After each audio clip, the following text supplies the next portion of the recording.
Hello friends, how are you? Fine. Today's our topic is refraction at spherical surface. See, in a refraction topic, we understand many things. In our last video, we already discussed the total internal reflection. Now the topic is refraction for the spherical surface. देखिए spherical surface कैसी होती है? एक medium में से दूसरे medium में जब लाइट ट्रैवल करती है तब वो रिफ्रैक्शन होता है. ये सुनो, हमको पता है. So refraction in a spherical surface मतलब ऐसी कोई स्फीयर का पार्ट हो, ऐसी कोई सरफेस हो. सपोज ये हमने कोई ये ग्लास का पार्ट लिया है. ओके, ये ग्लास का एक पार्ट है which is look like a spherical surface. ये स्फेरिकल सरफेस हो गया. ये कोई ऐसा एक स्फीयर का पार्ट हो सकता है. So we can say this the centre of this sphere और दिस कर्वेचर. तो यहां पे हमारा होगा मीडियम, वो होगा डेंसर मीडियम, ये होगा rare medium. So light is travelling from rare medium to denser medium. तो क्या होता है, हम सबको पता है लाइट जब डेंसर मीडियम में ट्रैवल करती है तब वो उसकी स्पीड डिक्रीज होती है, रिफ्रैक्शन होता है. ये सुनो, तो वही हमको पढ़ना है कि ये रिफ्रैक्शन स्फेरिकल सरफेस में कैसा रहता है. ये क्यों इंपॉर्टेंट है, बिकॉज इसके बाद ही हम पढ़ पाएंगे कि how the refraction happen in the lenses. जो आपने 10th में कुछ कुछ पढ़ रखा है, जो लेंस में जो रिफ्रैक्शन होता है वो लेंस का रिफ्रैक्शन स्फेरिकल सरफेस के अकॉर्डिंग ही होता है. तो स्फेरिकल सरफेस ऐसी मतलब कोई घुमाव वाली, ऐसी कोई कर्वेचर वाली जो सरफेस होती है उसमें रिफ्रैक्शन कैसा होता है वो पढ़ना है. समझ में आ गया? ओके, तो देखिए यहां पे सपोज ये हमारा ऑब्जेक्ट है और सोर्स ऑफ लाइट, वो भी बोल सकते हैं सोर्स ऑफ लाइट या ऑब्जेक्ट विच इज ट्रैवलिंग. तो this is incident light travelling from rare medium to denser medium. Yes और नो? जब मीडियम चेंज होता है तो क्या होता है? Yes, light is reflect, light refract होती है. देखिए ये रेयर मीडियम, ये डेंसर मीडियम. रेयर मीडियम में से डेंसर मीडियम अगर लाइट ट्रैवल करेगी तो क्या होगा? टुवर्ड्स द नॉर्मल या away from the normal? Yes, towards the normal. तो देखिए ये रेयर मीडियम, ये डेंसर मीडियम, तो टुवर्ड्स द नॉर्मल ऐसे मुड़ जाएगी light. So light will be turn towards the normal and incident at this point. Understand what I said? Yes or no? तो देखिए ये हमारा हो गया reflected light. This is incident light, ये है incident light, incident light rays. ये हमारा हो गया reflected sorry reflected light rays. Okay, and this is the normal which at a centre. समझ में आया? देखिए इसमें एंगल का बड़ा ही इंपॉर्टेंट है. तो देखिएगा कहां पे कौन सा एंगल बन रहा है.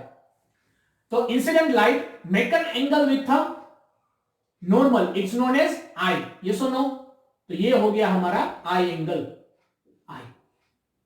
समझ में आया? और देखिए ये यहां पे हो रहा है रिफ्लेक्शन, सो ये reflective index R, reflective angle R. Understand? यहां पे सपोज ये कोई एम पॉइंट है और वो वहां पे हम ऐसा पैरेलल लाइन ड्रॉ करते हैं. This is the perpendicular line of, suppose this is P point. Okay, normally जो ऑब्जेक्ट से रेज निकलती है वो हम टुवर्ड्स द एक्सिस लेते हैं, तो ये एंगल बहुत ही छोटा बनता है. छोटे एंगल की बात है. अब एंगल छोटा रहेगा तो क्या होता है कि ये जो एमपी का डिस्टेंस है वो सरफेस से इतना ज्यादा नहीं रहता, सो ये निग्लेक्ट कर सकते हैं. अंडरस्टैंड? सो देखिए ये ट्राइंगल है, ये एंगल हमको पता नहीं है, सपोज ये अल्फा है, ये एंगल सपोज बीटा है, और ये एंगल जो है वो सपोज गेमा है. तीनों एंगल क्यों है उसी का हमें यूज करना है. देखिए रिफ्रैक्शन हो रहा है, तो बेसिकली रिफ्रैक्शन का फॉर्मूला हम फाइंड करते हैं तो क्या होता है, there is a relation between the image and object. देखिए मिरर का इक्वेशन हमको मालूम है 1/v plus 1/u equal to 1/f. ये मिरर का इक्वेशन मालूम है.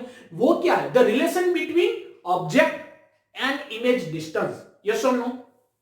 बस उसके जैसा ही डिस्टेंस यहां पे फाइंड करना है, उसके जैसा ही रिलेशन यहां पे फाइंड करना है. तो जब रिफ्रैक्शन होता है तो देखिए ये हो जाएगा हमारा, this is our u, distance of object. ये हो जाएगा, देखिए ये सेंटर है, this should be R curvature radius. यहां पे इमेज है तो ये हमारा हो जाएगा V। समझ में आया? ये सुन लो। ओके, देखिए, तो अगर ये ट्राइंगल की बात करें हम, तो ट्राइंगल MOP, ये ट्राइंगल दिख रहा है MOP। In this triangle the angle alpha is MOP। Okay, और दूसरी चीज, if you apply tan theta in this case, tan alpha, then we can say see this is at 90 degree angle, perpendicular line पर 90 degree, तो ये trigonometry function हम use कर सकते हैं because of this is the rectangle triangle. So tan alpha is equal to we can write opposite upon base, so MP upon OP। तो OP क्या है देखिए, OP और P2O it's a distance of object, yes object का distance है, so MP upon we can write U। अब देखिए ये नेगेटिव आएगा पॉजिटिव आएगा, how we define incident light किस डायरेक्शन में, incident light in this direction, we are measuring pole to object, pole to object measure distance करते हैं, तो अपोजिट इन डायरेक्शन, तो OP इज इक्वल टू हमको पता है क्या आएगा -U, यस, तो यहां पे माइनस हो जाएगा। समझ में आया? Now see if angle is very small, हमने आगे भी पढ़ा है एंगल बहुत ही छोटा रहता है तो हम क्या लिख देते हैं, alpha is equal to only MP upon -U, yes और नो। तो ये हो गया हमारा फर्स्ट अल्फा की वैल्यू, ठीक है, कोई क्वेश्चन की जरूरत नहीं। तो वैसे ही सिमिलरली हम बीटा और गामा भी फाइंड कर लेंगे। देखिए ये ट्राइंगल दिख रहा है MPC ट्राइंगल, ट्राइंगल कौन सा है MPC। So in this triangle this is the beta, so if you apply tan beta, then tan beta is equal to what, opposite upon base, तो opposite is MP upon base, base क्या है PC, P2C, और P2C क्या है friends, P2C is distance of रेडिएचर curvature, तो radius of the curvature positive या negative, तो इंसिडेंट लाइट इस डायरेक्शन में, मेजर भी हम P2C करें इसी डायरेक्शन में तो पॉजिटिव रहेगा ऑफ कोर्स।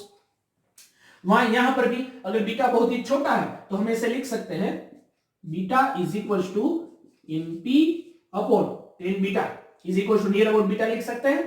यहां पे क्यों ऐसा लिखा है, because tan theta is near about theta when theta is very small. Okay, so MP upon PC क्या, PC R, सो यहां पे R।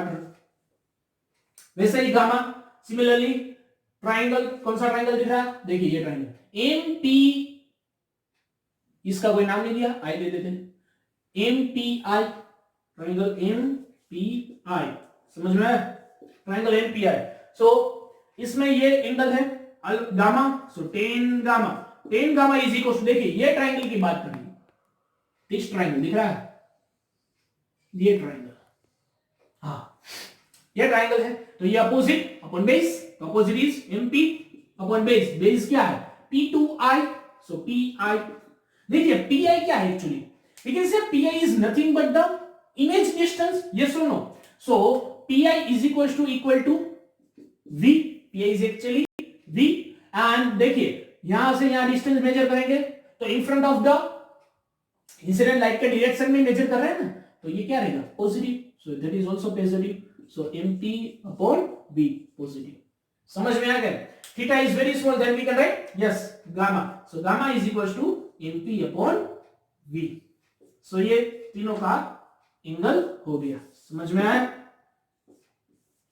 ओके, देखिए यहां पे अब हम दूसरा एक जो मैथ्स का फॉर्मूला है या मैथ्स का एक रूल्स है वो अप्लाई करेंगे। देखिए एक्सटेरियर एंगल अगर आपको मालूम होगा, ये ट्राइंगल अगर आपको दिखता हो, कौन सा ट्राइंगल में बाजू में ड्रॉ करके दिखाता हूं, देखिए ये ट्राइंगल की मैं बात कर रहा हूं, ये ट्राइंगल, ये जो ट्राइंगल है, इन दिस ट्राइंगल ये एंगल हो जाएगा I, ये I है, ये अल्फा, और ये है हमारा गामा। दिख रहा है, दिख रहा है कि नहीं दिख रहा है, ये सुनो, समझ में आ रहा है? सॉरी यहां पे बीटा, तो ये ट्राइंगल मतलब नाम उसका हो जाएगा MONC। So in this triangle we can say this I angle is an exterior triangle, ये एक्सटीरियर एंगल होगा, और एक्सटीरियर एंगल जो होता है वो दूसरे एंगल के, दूसरे जो अपोजिट एंगल है उन दोनों का एडिशन के जितना होता है। ये सुनो, exterior angle, so exterior angle है, exterior angle I is equal to, we can write alpha plus beta. समझ में आया? I is equal to, we can write alpha plus beta. ये अल्फा का एंगल, ये ट्राइंगल में देखिए तो ये क्या हो जाएगा, अल्फा प्लस बीटा। समझ में आया? क्योंकि ये एक्सटीरियर एंगल है और ये दोनों का सम के जितना होता है। So I is equal to alpha plus beta. Done. इसको हम इक्वेशन फर्स्ट रखते थे, फर्स्ट इक्वेशन। सेकंड देखिए, एक और ऐसा ट्राइंगल है, ये ट्राइंगल, उसमें भी एक्सटीरियर एंगल बन रहा है। देखिए यहां पे ड्रॉ करके दिखाता हूं। ये है हमारा गामा, ये है beta, this is beta, and this is reflective angle R। दिख रहा है? ये है रिफ्लेक्टिव एंगल R। तो देखिए इसमें कौन सा एक्सटीरियर एंगल है? एक्सटीरियर एंगल मींस नथिंग, जो बाहर का एंगल रहता है वो बड़ा रहता है। तो इन देखिए तीनों में से कौन सा बड़ा एंगल है? देख रहा है, beta is larger angle than R and gamma. तो इन दोनों का टोटल कितने जैसा होगा? बीटा के जितना। तो यहां पे लिख सकते हैं इन दिस ट्राइंगल, ट्राइंगल MCP, ये M है, ये C है और ये I है। ट्राइंगल MCI, एंगल MC, यहां पे P है तो P लिख देते हैं। Angle MCP is equal to beta which is exterior angle. अगर वो एक्सटीरियर एंगल है so beta is equal to, we can write R plus gamma. समझ में आया? यहां से R को सब्जेक्ट कीजिए, so R is equal to, we can write beta minus gamma. समझ में आया? इक्वेशन सेकंड, R को सब्जेक्ट किया तो गामा इस तरफ जाएगा, बीटा माइनस गामा। यस और नो? ये दोनों एंगल हमने क्यों फाइंड किए? Why we make a equation of I and R? Because we want to apply a Snell's rule. देखिए जहां पर भी रिफ्रैक्शन होता है, वहां पर जहां पर रिफ्लेक्शन होगा वहां पे हम स्नेल रूल अप्लाई कर सकते हैं। समझ में आया? तो देखिए Snell's rule, according to Snell's rule, कौन सा है स्नेल रूल? स्नेल्स रूल या लो भी कह सकते हैं। सबको पता है स्नेल्स रूल क्या है? बोलिए बोलिए। Yes, N1 sin I is equals to N2 sin R। Yes और नो? एंगल हमको पता है। देखिए तो अगर I बहुत ही छोटा रहा तो हम क्या लिख सकते हैं? sin I near about I। if angle is small then we can write sin theta near about theta। तो यहां पर भी लिख सकते हैं N1 क्या हो जाएगा I इक्वल टू N2 क्या हो जाएगा R। नाउ सी I और R दोनों की वैल्यू तो हमें पता ही है, I का वैल्यू ये है, R का वैल्यू ये, तो दोनों की वैल्यू हम यहां पे पुट कर देते। देखिए सो N1 इंटू ब्रैकेट I क्या है? Alpha plus beta is equal to, और R क्या है? R is what? Beta minus gamma, so this is beta minus gamma. Okay, अब अल्फा बीटा गामा तीनों की वैल्यू हमें पता ये है, alpha beta and gamma, this three value we have. So n1 is n1, alpha की value put कर देते, alpha is what? Alpha is alpha, तो n1 अल्फा की वैल्यू क्या है? यहां पर है alpha is equal to mp upon minus u। समझ में आ रहा? बीटा की वैल्यू क्या है? mp upon r, so plus mp upon r is equal to into beta की value, beta is mp upon r, so that is mp upon r minus gamma क्या है? Gamma is mp by v। Okay, so that is mp by v। समझ में आ रहा है? तो देखिए इन चारों इक्वेशन में कुछ कुछ कॉमन दिख रहा है। क्या कॉमन दिख रहा है? यहां पर mp, यहां पर भी mp, तो ये mp mp कट हो जाएगा। ये सुनो, यहां से कॉमन लीजिए, यहां से कॉमन लीजिए, दोनों तरफ कट हो जाएगा। अब ये n2 को अंदर मल्टीप्लाई कर दो, सो दैट इज n1, n1 को अंदर मल्टीप्लाई कर दो, so n1 upon minus u plus n1 upon r is equal to यहां पे n2 by r minus n2 by v।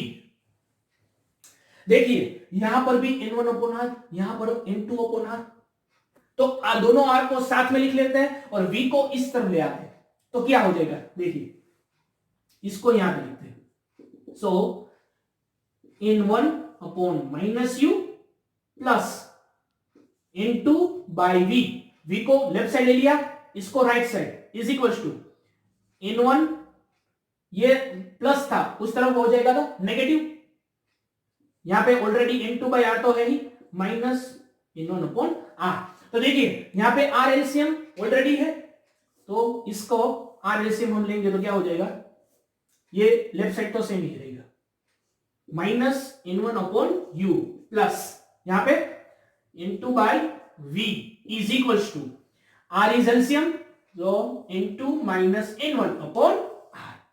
तो ये हो जाएगा equation of spherical surface. Refraction happen in a spherical surface. Most important question है, most important formula है, लेकिन इसमें एक ध्यान रखना है। कौन सा, देखिए यहां पे लाइट रेज कहां पे आती थी, this is the rare medium, rare medium में से डेंसर मीडियम में light rays is incident from rare medium to denser medium, तभी ये इक्वेशन यूज होगा। अगर ऐसा जरूरी तो नहीं है कि लाइट रेज रेयर मीडियम में से डेंसर मीडियम में ही, कई बार ऐसा भी हो सकता है कि डेंसर मीडियम में से रेयर मीडियम में जाए, तो अब क्या करेंगे, कुछ घबराने की जरूरत नहीं। देखिए ये जो फॉर्मूला है, this formula we use for rare medium to denser medium. Now denser to rare medium, denser medium में से रेयर मीडियम में अगर लाइट ट्रैवल कर रही है तो क्या करेंगे, कुछ घबराने की जरूरत। देखिए तो यहां पे क्या होगा, लाइट रेज अब क्या जाती N1 में से N2 में, तो अगर डेंसर में से रेयर में ट्रैवल हो रही है तो क्या हो जाएगा, N2 में से N1 में जाएगी, सिंपल है। तो जहां पे 1 दिख रहा है वहां पे 2 कर दो, 2 दिख रहा है वहां पे 1 कर दो, तो इसका फाइनल फॉर्मूला हो जाएगा into upon minus into upon you plus N1 upon V equal to N1 minus N2 upon R. This is the formula for denser to rare medium. ये हो जाएगा denser to rare medium. और ये formula किसके लिए था, denser rare to denser medium, ये हो जाएगा rare to denser, ये है rare to denser और वो है denser to rare। समझ में आया, तो ये दोनों फॉर्मूला स्फेरिकल सरफेस के लिए है, ये इसके अकॉर्डिंग ही हम प्रूफ करेंगे how the refraction happen in a lenses. समझ में आया, तो स्क्रीन पर से अच्छी तरह से ये है हमारा एनसीईआरटी का एग्जांपल है 9.6। The question is like there is a one spherical surface, it's refracting index is 1.5 and is radius of curvature is 20 centimetre. Okay, और यहां पे ऐसा दिया हुआ कि जो लाइट सोर्स है, that light source is 100 centimeter far from the spherical surface. तो of course this is our u object distance 100 centimeter, क्योंकि light rays तो यहां से इंसिडेंट होगी, yes or no, and it's a denser medium, so we can write this is N2, here is the air, so that should be 1, N1 is equals to 1। तो light rays rare medium में से denser medium में अगर travel करेगी तो The image is obtained at which distance, ये हमको find करना है, इमेज का डिस्टेंस फाइंड करना है। समझ में आया, u is given, r is given, question is find the v। देखिए ये इक्वेशन हम यूज कर सकते हैं 1/v minus 1/u plus 1/u equal to 1/a, ये इक्वेशन यूज कर सकते हैं, no, this is the equation of mirror. यहां पे क्या है, स्फेरिकल सरफेस, ध्यान दीजिएगा, लेंस का इक्वेशन भी ये यूज कर नहीं सकते, अगर बीच में माइनस करेंगे तो वो भी यूज नहीं कर सकते, क्योंकि ये स्फेरिकल सरफेस है। स्फेरिकल सरफेस का इक्वेशन हमने प्रूफ किया है and that equation is very simple, rare medium to denser medium, तो क्या रहेगा, फर्स्ट वाला equation minus n1 upon u plus n2 upon v equal to n2 minus n1 upon r, yes और no. तो देखिए simple है, यहां पे ऑब्जेक्ट कहां पे, in front of the spherical surface, तो इंसिडेंट लाइट इस डायरेक्शन में, यहां पे रहता है सेंटर ऑफ द कर्वेचर और पोल रहता है, तो पोल से ऑब्जेक्ट का डिस्टेंस ये रहेगा ना, पोल से ऑब्जेक्ट का डिस्टेंस, तो ये पॉजिटिव नेगेटिव, यहां से मेजर करेंगे इस डायरेक्शन में, इस लाइन इस डायरेक्शन, तो नेगेटिव आएगा ऑफ कोर्स। यस और no? Object distance is negative 100, तो यहां पे पुट कर देना है, सिंपल है, इसमें वैल्यू पुट कर दीजिए। इन1 इज व्हाट 1 एयर मीडियम है, तो -1 upon u is 100 centimetre plus into medium of a denser that is 1.5 glass का मीडियम, v हमको फाइंड करना है, into minus n तो 1.5 minus 1 upon r radius of the curvature 20 centimeter. It should be positive because r center तो यहाँ पे रहता, कहीं यहाँ पे कहीं पे सेंटर रहता, ओके, और यहाँ पे r कैसा रहेगा 20 सेंटीमीटर पॉजिटिव। देन ये 20 हो गया, so minus 1 upon 100 plus 1.5 upon v is equal to, ये क्या हो जाएगा 0.5 अपॉन 20, इसको इस तरफ ले जाओ, so 1.5 upon v is equals to 0.5 upon 20 plus 1 upon 100. Okay, यहां से अब हमको ये सोल्व करके v को सब्जेक्ट करेंगे तो it's near about 100 centimetre, near about 100 centimetre आएगा, नियर अबाउट 100 सेंटीमीटर आएगा। तो देखिए 100 सेंटीमीटर क्या मिला हमको positive, it means what image का डिस्टेंस कहां पे मिला है पॉजिटिव, पॉजिटिव 100 क्या पे आता है यहीं पे आते हैं ना, हमको स्फेरिकल सरफेस का इमेज मालूम है यहीं पर ही मिलेगा, तो कर्वेचर के सामने नहीं लेके कर्वेचर के पीछे मिलेगा इमेज, और पॉजिटिव डिस्टेंस है, तो वेरी सिंपल। देखिए ये तो सिंपल सम था, लेकिन जो एमसीक्यू, ये एमसीक्यू वगैरह में आ सकता है क्योंकि 1 मार्क्स या 2 मार्क्स में आता है मैक्सिमम, एमसीक्यू में आ सकता है, लेकिन इसमें थोड़ा सा चेंज कर देंगे। क्या चेंज कर सकते हैं, देखिए इसी क्वेश्चन में अगर चेंज करें, जो आप होमवर्क में ट्राई करेंगे, वो सिचुएशन इज सेम लेकिन question is change, question change हो जाए, बोलेंगे कि रेडियस ऑफ कर्वेचर क्या है 25 centimetre, radius of curvature is 25 centimetre, okay, and that spherical surface in front of the spherical surface the distance of object is 50 centimeter, then image is obtained at 75 centimeter. Then find the index of refractive index of spherical surface. Index find करना है, कितना index मिलेगा, यही question, यही formula को apply कीजिए, यही formula को अप्लाई करना है, रेट टू डेंसर मीडियम में ट्रैवल करेगा और इनटू को फाइंड करना है। क्वेश्चन समझ में आया, इसको सोल्व कीजिए और आंसर कमेंट में कीजिए, डन, ओके। सरफेस है ऐसी कोई स्फेरिकल सरफेस, तो उसमें रिफ्रैक्शन कैसा होता है वो हमने पढ़ लिया है, ओके, उसका इक्वेशन हमको मालूम है। सपोज ये रेयर मीडियम है, ये डेंसर मीडियम है, so light rays is passing from rare medium to denser medium, then we use this formula that is minus n1 upon u plus n2 by v is equals to n2 minus n1 upon r. This is for rare medium to denser medium, okay, and इसी के दौरान अगर light rays है वो rare medium में से, मतलब denser medium में से रेयर मीडियम में ट्रैवल हो रही है, तो हम ये फॉर्मूला यूज कर सकते हैं, n2 by u plus n1 by v equal to n1 minus n2 upon r. This is for denser medium to rare medium, understand?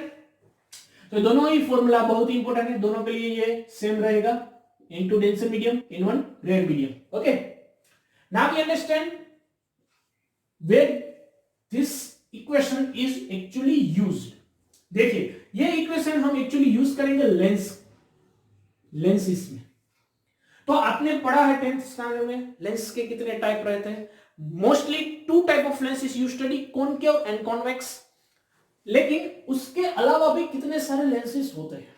देखिए ये स्फेरिकल सरफेस है, अगर ऐसी 2 स्फेरिकल सरफेस को हम मिक्स करेंगे, देखिए एक ये स्फेरिकल सरफेस होगी, ये स्फेरिकल सरफेस, ओके, और ये दूसरी स्फेरिकल सरफेस, तो आपको दिख रहा होगा यहां पे जो बन रहा है that is this is convex lens, convex lens है, ये सुनो।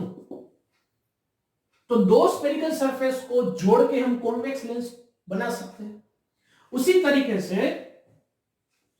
ऐसा रहता है कॉनकेव लेंस, ये सुनो जो हमको पता है ये है कॉनकेव लेंसेस। इसके अलावा और भी लेंसेस आते हैं, देखिए कुछ इस तरह से, इसको बोलते हैं प्लेनो कॉन्वेक्स लेंस। मतलब एक तरफ प्लेन सरफेस रहती है, दूसरी तरफ ऐसी कॉन्वेक्स जैसी सरफेस रहती है। ओके, एंड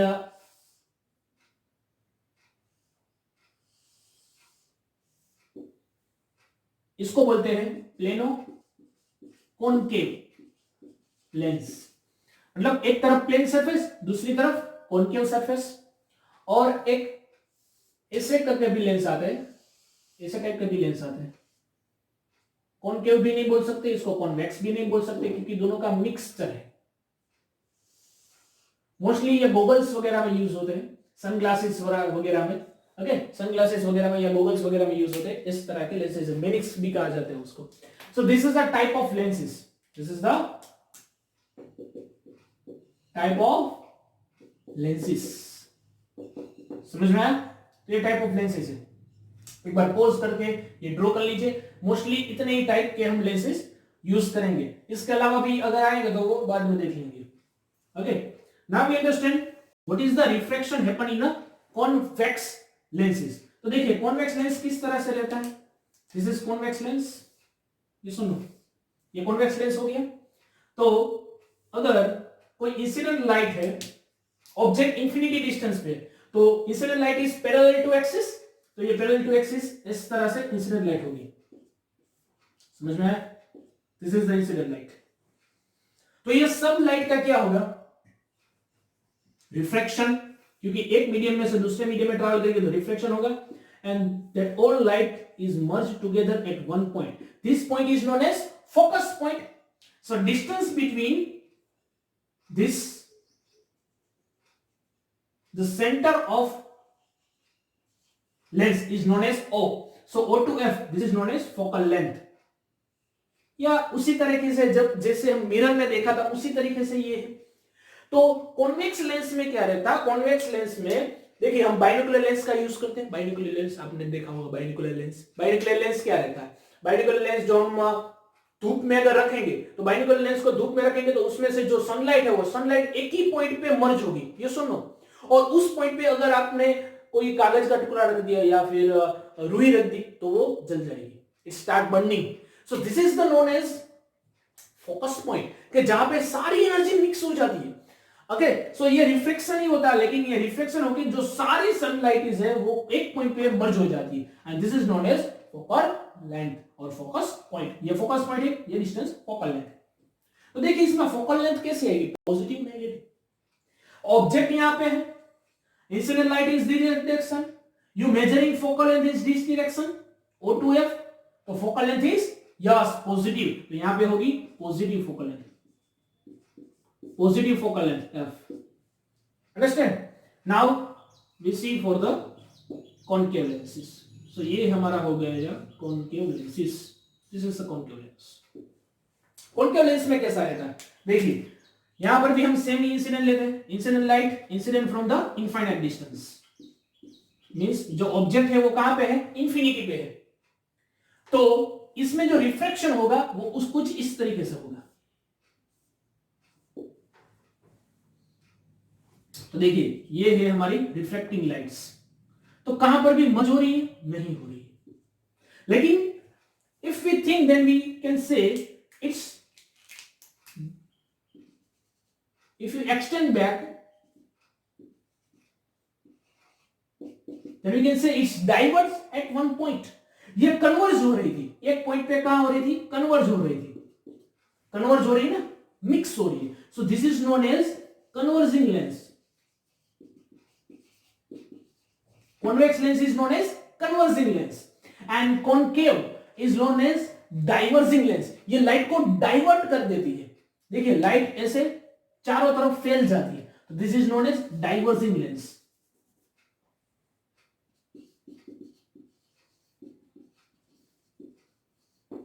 डाइवर्जिंग लेंस, समझ में आया? और इसकी फोकल पॉइंट कहां पे है? इन फ्रंट ऑफ द लेंसेस। तो देखिए ये हो जाएगी the distance of focal length. तो ये फोकल लेंथ है। तो देखिए फोकल लेंथ कहां पे है, यहां पर ये होगा ऑप्टिकल सेंटर, इसका बीच का सेंटर जो लेंस के बीच का एकदम सेंटर है वो ऑप्टिकल सेंटर होगा, ये एफ होगा। तो distance between optical centre to focus point that is known as focal length. तो यहां पे फोकल लेंथ कैसी है, पॉजिटिव या नेगेटिव?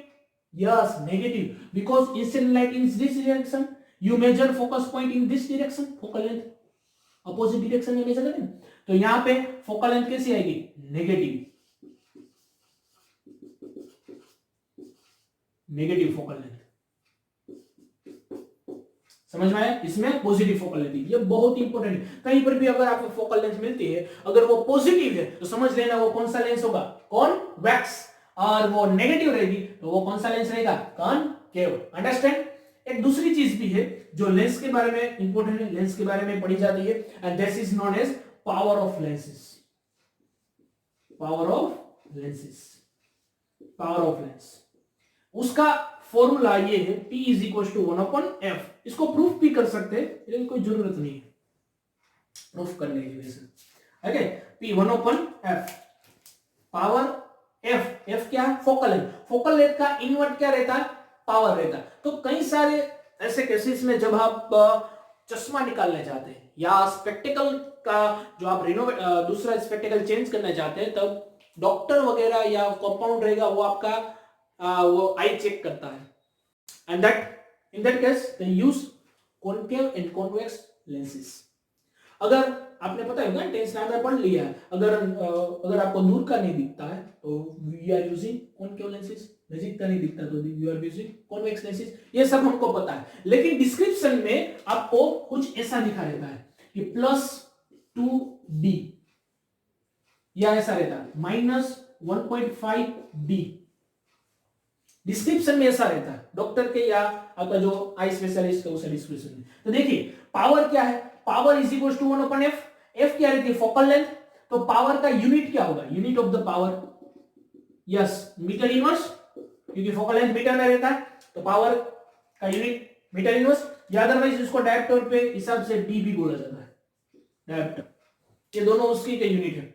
तो देखिए यहाँ पे प्रिस्क्रिप्शन में अगर आपको ऐसा दिया होता है कि +2D and -1.5D, it means what, देखिए +2 का मतलब क्या हुआ कि power is positive and D तो यूनिट है, power unit of power, positive power. तो पॉजिटिव पावर किसका रहता है, जिसकी फोकल लेंथ पॉजिटिव होगी। देखिए P is equal to 1/f, तो if focal length is positive then power is positive. तो पॉजिटिव पावर किसका है, यस कॉन्वेक्स का, क्योंकि कॉन्वेक्स की फोकल लेंथ पॉजिटिव है।